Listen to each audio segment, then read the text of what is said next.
지금 교육 현장은 융합형 인재를 중시하는 사회적 요구에 따라 프로젝트 활동과 연구를 체험하는 교육인 R&E가 강조되고 있습니다. 지금부터 욕설 남용 현상을 융합 연구를 통해 접근한 인천 하늘고등학교의 사례를 살펴보겠습니다.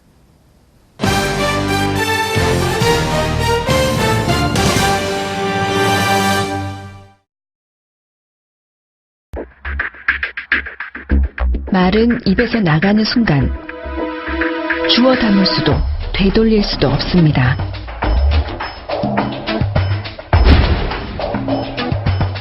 외모나 능력을 무시하는 말,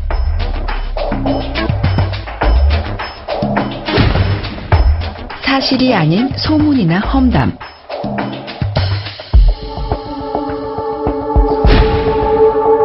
욕설이나 폭언,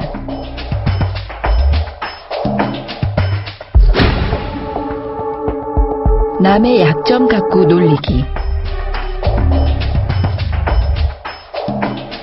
이렇게 던진 말들은 듣는 사람의 가슴에 치명적인 상처를 남깁니다.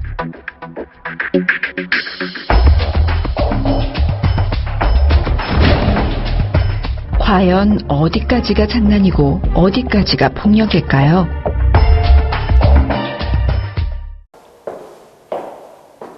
언어폭력과 욕설이 난무하는 세상. 왜 많은 학교에서 언어문화 개선 캠페인을 하고 있음에도 학생들은 욕설에 중독될 수밖에 없을까요? 지금부터 욕설 현상을 과학적으로 분석하고 욕설에 중독된 학생들을 치료하기 위한 방법을 알아보겠습니다. 욕설 현상을 체계적으로 분석하고 그 치료 방법을 모색하기 위해서는 화자의 공격 의도와 상처받았다는 청자의 모멸감을 기준으로 언어폭력의 양상을 살펴야 합니다. 욕설은 화자와 청자의 관계와 인식 여부에 따라 다음과 같이 4가지로 구분할 수 있습니다. 먼저 A형 욕설 장면을 살펴보겠습니다. 아이 개새끼야! 너 이리 나와. 이 씨발놈아. 이렇게 싸움을 잘해? 옥상 올라가. 이 씨발놈이 돌았나? 씨발놈이 족도 아닌 새끼 어디서 깝죽대? 따까리 새끼는 빠져 이 씨발놈아! 아이 씨발 새끼. 나도. 나와 이 개새끼야.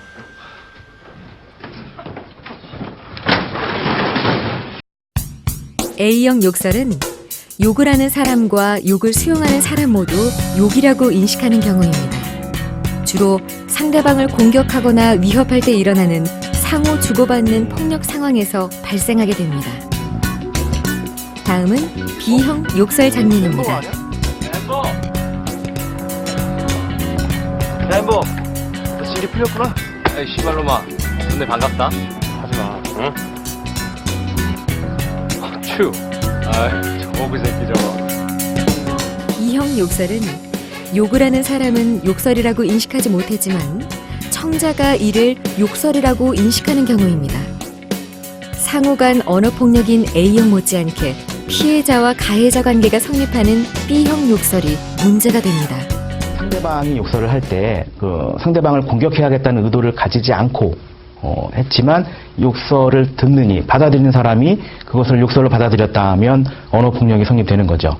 말하는 이가 공격 의도를 가지고 있느냐 없느냐를 떠나서 듣는 사람이 그것을 언어폭력으로 받아들였다면 이건 말하는 이가 가해자, 듣는 이가 피해자 관계가 성립하는 심각한 폭력 상황이라고 볼 수 있는 것이죠. 이런 니김에 이 씨발 이거 비가 또 와? 빨래가 말라야 있지 씨발. 아이 아줌마! B형 욕설에는 화자가 청자를 의식하지 않고 습관적으로 배설한 욕설을 제3자가 듣고 불쾌하게 생각하는 경우에도 해당됩니다. 다음은 C형 욕설입니다. C형 욕설은 욕을 발화하는 사람은 욕이라고 인식했지만 청자가 욕이라고 인식하지 못하는 경우입니다. 청자가 화자의 비아냥거리는 공격 의도를 파악하지 못한 경우이므로 A형과 B형에 비해 크게 문제되지는 않습니다. 봉산탈춤에서 말뚝의 비꼬는 의미를 못 알아듣는 어리석은 양반이 이에 해당합니다. 아직 치권 나 보고 뭐했냐 임마. 다음은 D형 욕설 장면입니다. 모를 것 같은데? 아이 내 말 믿고 한번 봐봐 임마. 사람도 많고 더 봤다며. 딴 거 보자. 야 이런 것도 친구랑 같이 한번 봐줘야지 새끼야. 내가 보여줄게. 됐어. 이수령 영화보다 재밌냐? 야 이소룡이 게임이 되냐? 일단 보고 얘기해. 성령 저 새끼 골 때려가지고. 웃기지 마 새끼야. 그래도 이소령이지. 이소룡 한물 갔지 새끼야. 이소령이지 새끼야. 성령이지 새끼야. 짚었어 추궁이 추궁. 이 새끼 봐라. 나 술 먹었냐? D형 욕설은 화자와 청자가 모두 욕설이라고 인식하지 못하는 경우입니다. 존나와 시발과 같이 정도부사와 감탄사 형태로 일상어처럼 쓰이는 경우와 남성들을 중심으로 친근한 사이에 주고받는 욕설들이 이에 해당합니다. 그거는 이미 녹음이 그렇게 돼 있기 때문에 자꾸 틀면 나오고 프로그램이 그렇게 깔렸기 때문에 어려워요. 자동적으로. 예, 우리도 이래 사람들 보면 커도 어떤 욕쟁이 할머니가 어떤 식당 같은 데 가면 있어요, 없어요? 그 사람은 그 욕이라고 생각 안 해요. 언어예요. 일상 언어. 욕설의 오염된 정도를 과학적으로 측정할 수 있는 방법은 없을까요? fMRI는 대형 병원이나 뇌과학을 연구하는 전문 시설에만 가능하기 때문에 일반적으로 활용하는 데에는 한계가 있습니다. 그렇다면 감정의 변화와 스트레스를 과학적으로 측정할 수 있는 간단한 방법은 없을까요?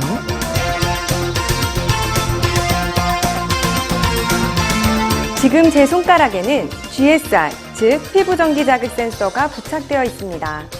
감정에 따라 변화하는 각성 정도가 전기 신호로 바뀌어 화면에 표시됩니다. 인체가 각성하게 되면 코르티졸과 같은 스트레스 호르몬을 분비하고 이는 손에 부착한 GSR 센서를 통해 측정할 수 있습니다. 스트레스가 강할수록 GSR 값은 높게 측정됩니다. 당연히 욕설 자극은 일상어보다 GSR 값이 높게 나오게 됩니다. 강한 욕설을 들을수록 강한 그 땀의 분비를 관찰할 수가 있었습니다. 즉 이것은 땀의 분비만이 아니라 동시에 스트레스 호르몬, 특히 콜티졸과 같은 스트레스 호르몬의 분비가 동시에 분비되기 때문에 인천 하늘고등학교 언어폭력연구소 연구원 학생들은 1학년 전체 학생들을 대상으로 A형, B형, D형 욕설에 해당하는 영화 장면을 편집한 자극 화면을 무작위 순서대로 제시하고 이에 반응하는 학생들의 GSR, 즉 피부 전기 전도도를 측정하였습니다.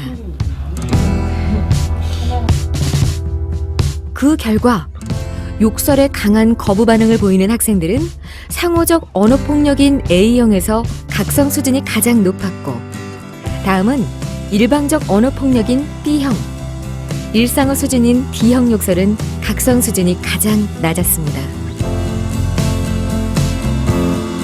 하지만 욕설 어휘에 거부 반응을 보이지 않았던 학생들은 욕설보다는 영화 장면에 몰입하는 정도가 강했습니다. 200명의 고등학생 피험자 중에서 거의 절반 정도가 A형 욕설에 대한 GSR 반응이 D형 욕설보다도 약했습니다. 이들은 공격적인 욕설 어휘에 익숙해져 버린 것입니다. 욕설에 중독된 학생들은 언어폭력 장면보다도 친한 사이에 욕설을 주고받으며 대사가 진행되는 D형 욕설 장면에 더 집중한 것입니다. 이 실험을 통해 GSR 측정을 통해 욕설 어휘에 중독된 정도를 진단할 수 있는 가능성을 확인하였습니다. 이처럼 일상적으로 주고받는 공격적인 언행과 욕설에 무감각해진 학생들에게 욕설을 혐오스러운 자극으로 인식하게 할 수 있는 방법은 없을까요?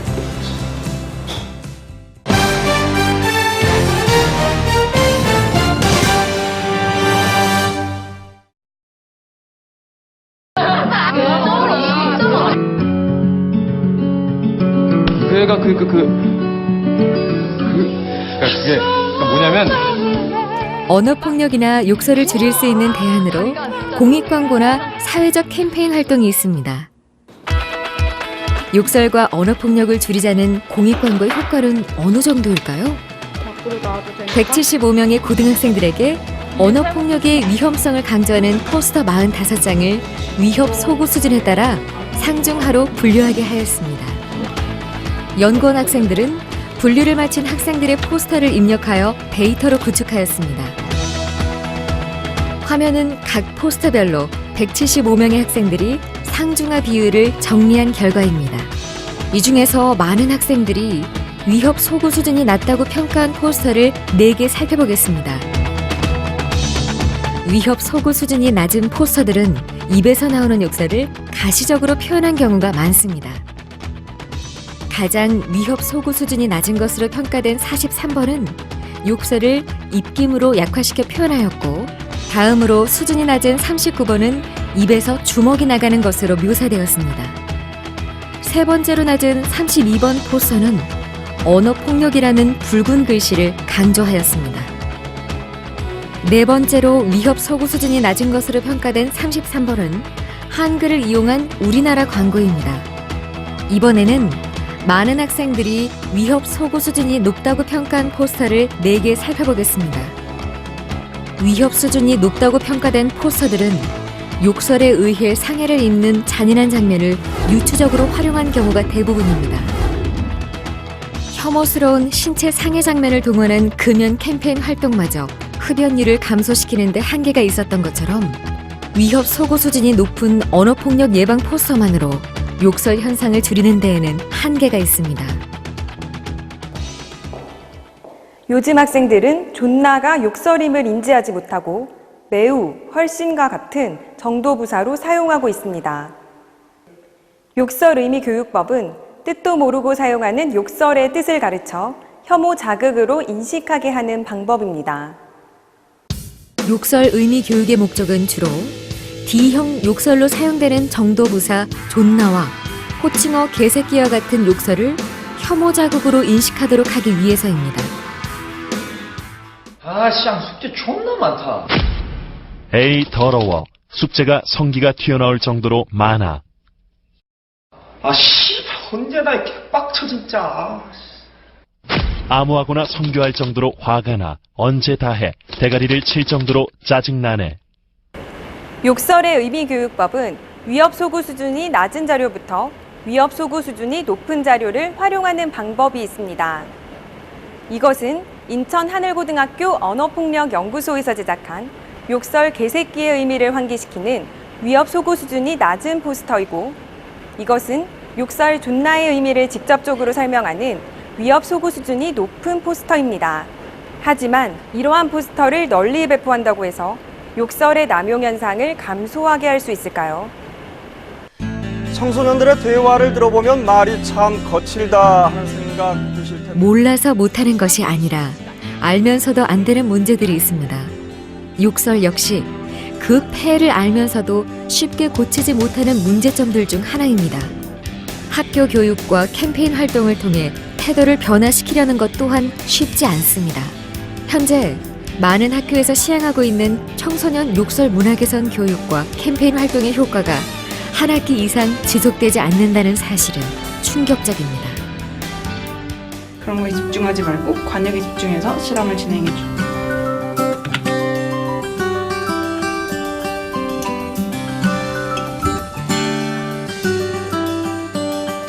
지금 인천 하늘고등학교 연구원 학생들이 정도부사, 매우, 훨씬, 존나를 무작위로 보여주면서 뇌파를 측정하고 있습니다.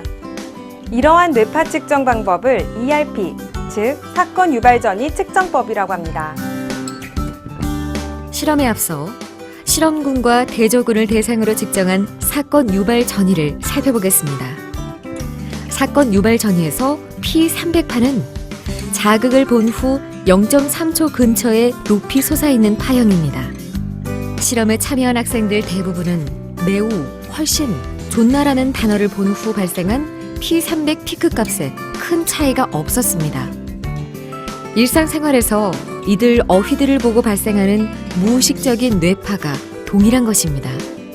실험군 학생들에게는 욕설 의미 교육법과 국어 문법 교육을 통합하는 프로그램을 일주일간 제공하였습니다. 욕설의 의미를 설명하는 문장의 문법적 오류를 판단하는 활동을 통해 교과 수업과 욕설 문화 개선 교육을 통합한 것입니다. 불만을 비하할 수 있나요? 그렇죠. 불만은 비하하는 대상이 아니라 어떤 대상이죠? 불만은 표출하는 대상이죠. 그래서 불만을 표출하거나 남성의 성기를 비하할 때 사용된다로 바꿔주는 목술 호응에 관련된 문장이었습니다. 다음 문장 갈게요. 대조군 학생들에게는 욕설의 의미를 설명하는 문장이 아니라 일반 문장의 문법적 오류를 판단하는 활동을 하였습니다. 누가 이 나라를 지켰나 도대체? 그렇죠? 어떤 걸 넣을 수 있을까요? 우리는 선조들이 이 나라를 지키신 것에 대해 감사해야 한다. 선조들이라는 주어와 지키다, 지키시다라는 서술어가 호응이 되었냐 되지 않았냐를 물어보는 것입니다. 일주일 동안 학생들은 어떻게 변했을까요? 욕설 의미 교육과 문장 오류 수정 교육 후 학생들의 뇌파를 다시 측정하였습니다. 대조군 학생들의 뇌파는 사전 검사 때와 차이가 없었습니다. 하지만 실험군 학생들의 뇌파는 변화가 감지되었습니다. 매우 훨씬의 P300 진폭은 실험전과 차이가 없으나 존나의 P300 진폭은 크게 상승하였습니다. 이는 존나라는 단어를 보자마자 300m초, 즉 0.3초 이내에 본능적으로 발생하는 뇌파에 변화가 일어난 것입니다. 제가 실험에 참여해 보니까 존나라는 말이 무슨 의미인지 알았고 이제 친구들과도 불쾌해서 별로 쓰지를 못할 것 같아요.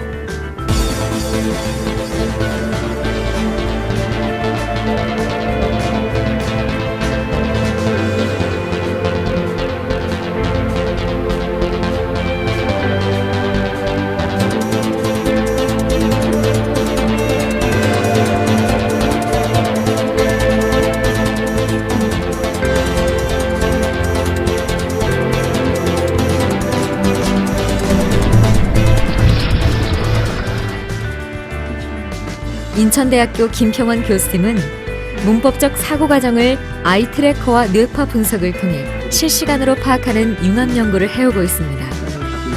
인천 하늘고등학교 언어폭력연구소 연구원들은 이 방법론을 배워 욕설 의미 교육 방법의 효과를 검증하였습니다. 보통 문장과 욕설의 의미를 설명한 문장을 해석하는 과정에는 어떠한 차이가 있을까요? 시선 추적 장치인 아이 트래커를 활용해 이를 확인해 보았습니다. 먼저 문장의 의미를 파악하는 과정입니다.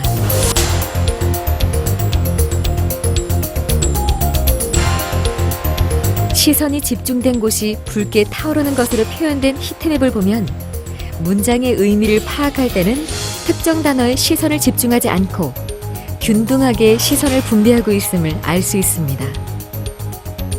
하지만 문장의 문법적 오류를 판단하는 과정의 시선 추적 결과는 차이가 있었습니다.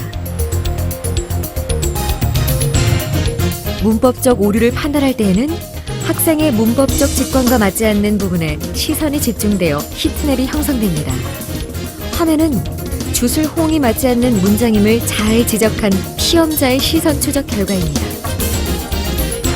그렇다면 문법적 사고력이 부족한, 즉 문장의 문법적 오류를 발견하지 못한 피험자의 결과는 어땠을까요? 문법적 오류를 발견하지 못한 피험자의 히트맵은 의미를 파악하는 과정과 큰 차이가 없었습니다. 문법적으로 어색한 부분과 나머지 부분이 구별되지 않고 단어 곳곳으로 시선이 분산되고 있습니다. 그렇다면 일반 문장 대신 욕설의 의미를 설명한 문장을 활용했을 때는 어땠을까요?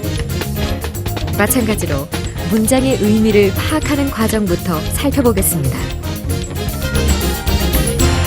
화면은 조세 의미를 설명한 문장을 해석하는 과정을 분석한 결과입니다. 주어부 쪽에 약간 더 집중하는 경향은 있으나 앞서 살펴본 일반 문장의 의미를 이해하는 과정과 큰 차이가 없습니다. 하지만 문법적 오류를 판단하라는 과제를 주었을 때는 달랐습니다.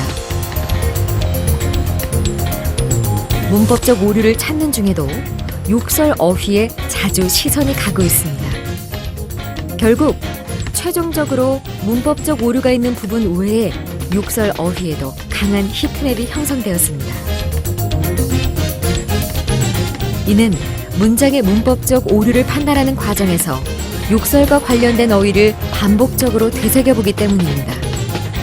단순히 욕설의 의미를 교육하는 것은 학생들에게 학습 동기를 부여하기 어렵지만 이러한 국어 문법 수업과 통합된 교관의 활동 사례는 수능 국어 성적과 직결되기 때문에 학생들에게 강한 학습 동기를 부여하게 됩니다.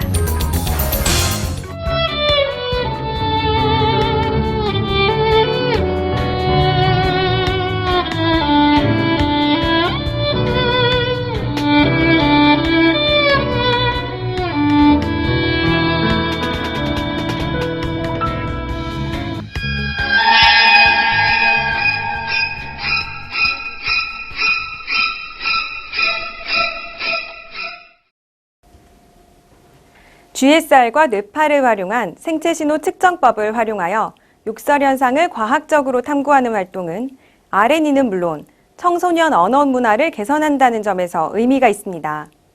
이미 고등학교 현장에는 생체신호를 측정할 수 있는 이와 같은 MBL 장비가 보급되어 있기 때문에 RNE 지도에 유용하게 활용할 수 있을 것입니다.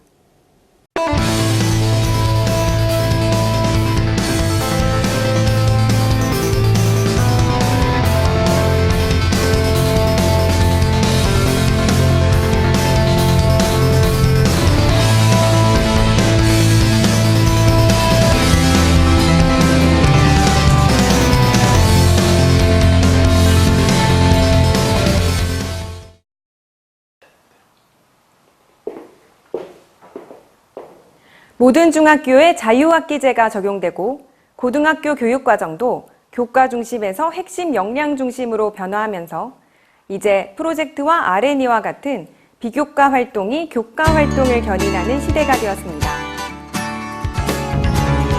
문이과 융합형 창의 인재 교육을 목적으로 2009년 인천대학교 김평원 교수에 의해 개발된 수레바퀴 모형은 인문학을 포함하는 한국형 스팀 교육과 팀별 개인 논문들을 하나로 통합하고 팀 논문을 다시 하나로 융합하는 방식의 RNE를 결합한 것입니다.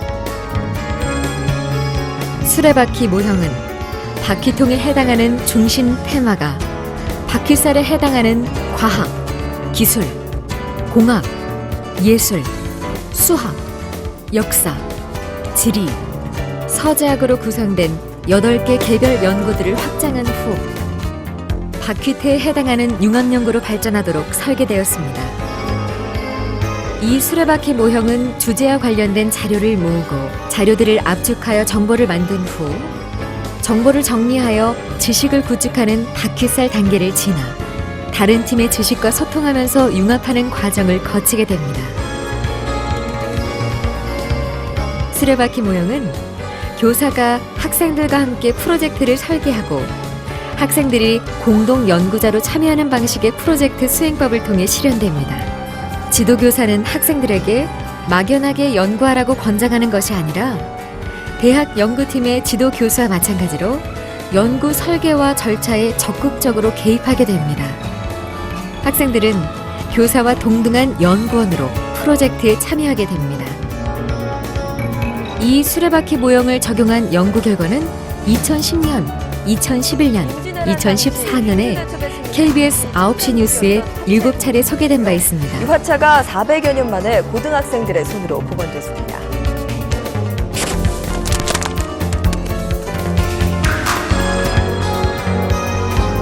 고등학생들이 아주 재미있고 또 설득력 있는 가설을 내놨습니다.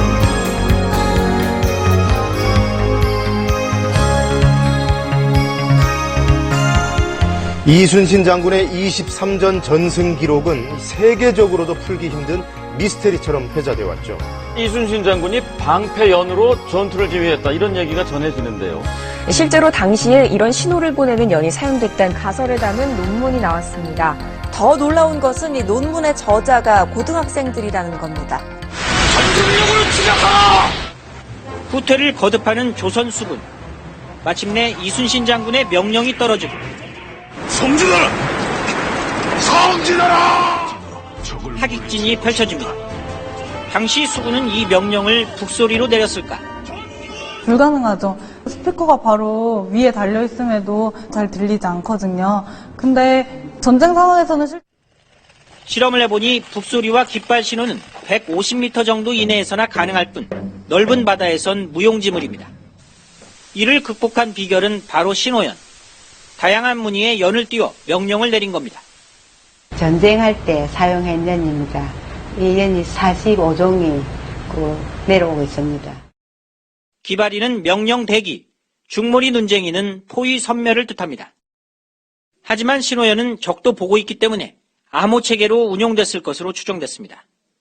혼자 떠 있을 때는 한 가지 의미를 가지지만 두 개나 세 개가 같이 뜨면 의미가 달라졌을 거란 겁니다. 현대에서도 해군에서 이제 비슷한 방식을 쓰고 있고요. 야구에서 작전할 때 이렇게 사인으로 전달을 할 때요. 또 명령 수신자와 명령 내용을 나타내는 연이 서로 달랐을 것으로 분석됐습니다. 암호체계 가설을 세우는 데는 수학이 동원됐습니다. 연을 중복해서 사용하는 경우와 비교할 때에도 중복순열이라든지 순열과 같은 개념들을 사용해서 23전 23승. 불패의 신화 뒤에 신호연의 암호체계가 숨어 있었다는 이 논문의 저자는 32명의 고등학생들입니다.